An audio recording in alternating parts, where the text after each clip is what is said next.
vais vous parler de la corruption, les effets de la corruption. Alors déjà, dans le milieu astrologique, la corruption est évidente. Dans l'histoire de notre association, il y a eu un moment où il a fallu payer les professeurs. C'était déjà une forme de corruption. Parce que les gens ne voulaient pas enseigner parce qu'ils avaient la vocation d'enseignement, mais parce que ça leur rapportait de l'argent. Et quand on a l'occasion de gagner de l'argent, on ne va pas trop se compliquer la vie pour savoir si on le mérite ou pas. On gagne, on fait le boulot, et puis c'est tout. Mais ça, ce n'est rien. Nos colloques en astrologie, eux, ont été toujours déconnectés de toute forme de rémunération. Entre 1974-75 et 2004, etc. Ce qui veut dire que les astrologues qui venaient ne le venaient pas parce qu'ils étaient payés.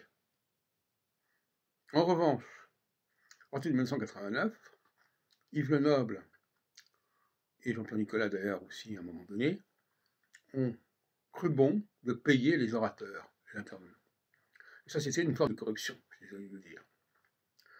Et ça a conduit, alors, pour toutes sortes de raisons, parce que d'abord, quand on paye quelqu'un, il faut en avoir pour son argent, et donc on laisse des gens parler pendant des heures, alors parce qu'on les a payés, alors qu'ils n'ont rien à dire.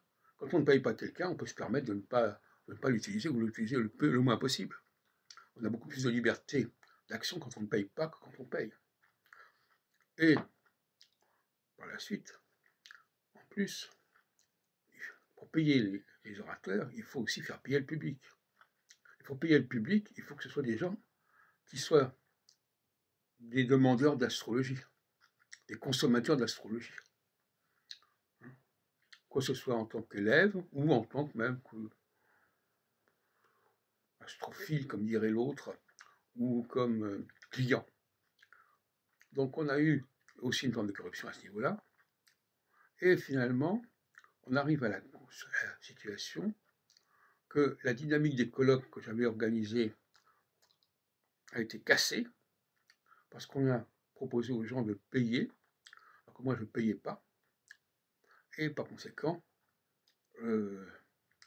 l'enseignement a pris la place d'autre chose. On a des cours magistraux. Les gens viennent apprendre l'astrologie. Ils n'ont pas cherché à discuter sur l'astrologie. Et ça se voit très bien dans tout ce qu'on peut enregistrer à ces niveaux. Donc, franchement, il n'y a pas une dynamique de discussion, il n'y a pas une dynamique de débat, il n'y a pas une possibilité de changer, de réformer, de se remettre en question. Et ça a bloqué complètement les choses. Les colloques que nous organisons étaient là pour préparer une forme de réforme de l'astrologie.